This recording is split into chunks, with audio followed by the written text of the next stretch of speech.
So I am doing this video because I want to explain the meaning of our 5 keys and what message we're trying to get across with each of those keys.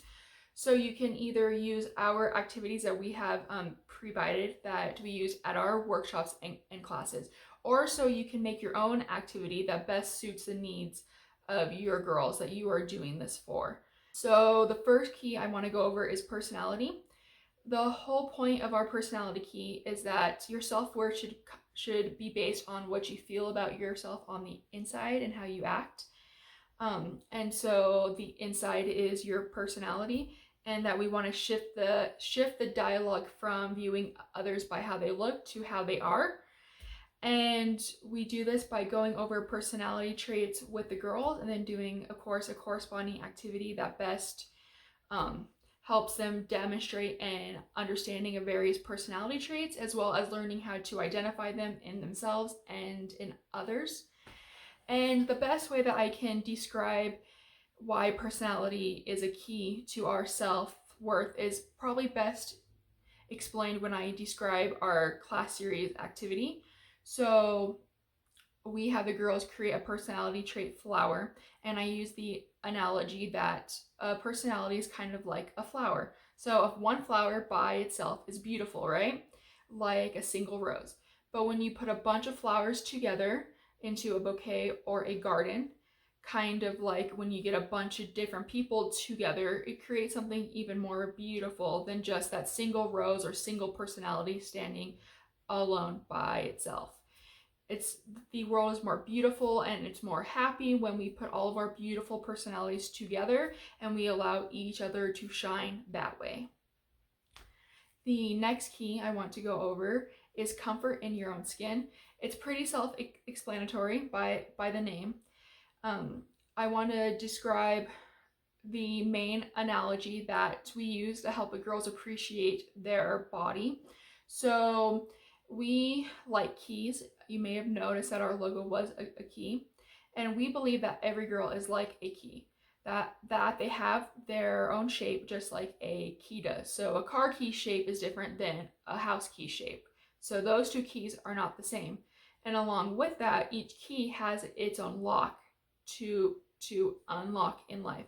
Kind of how each girl may look different and may be shaped differently, and they also have their own purpose to unlock in life. But it doesn't mean that house key is any more special than the car key. So that's the analogy that we like to use.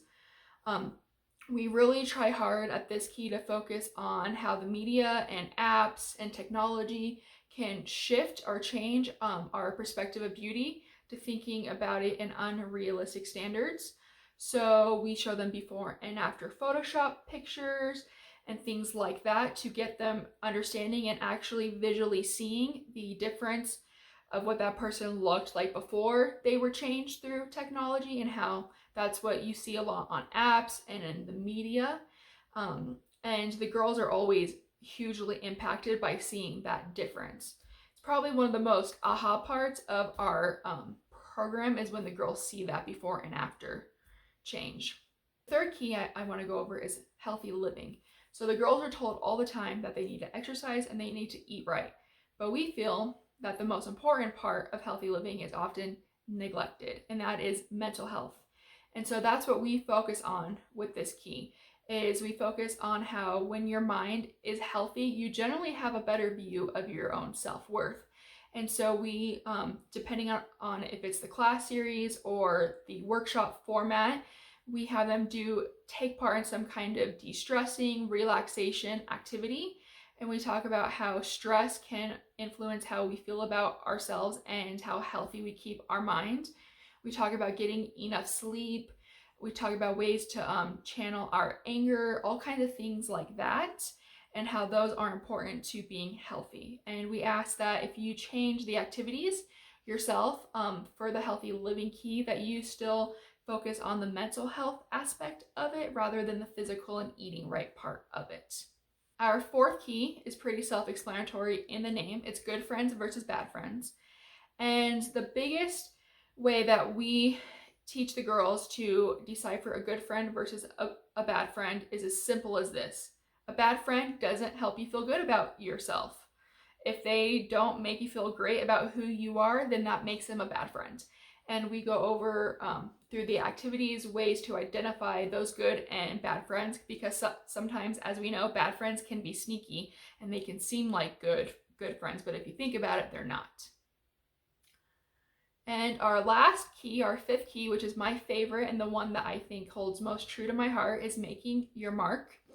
And that key is all about using your talents to serve others and make a difference in the world around you. Throughout the years, we travel to different places, and through that key, we always try to do a service project that helped a local group.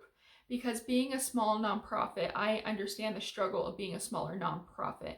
And so I would always try to pick a community service project that was shifted and geared towards the actual area that we were in. So when we were mostly in Utah, I tried to make it a Utah-based small nonprofit. When we were in Colorado, we helped a local, smaller Colorado nonprofit. So I would love to encourage you to do the same.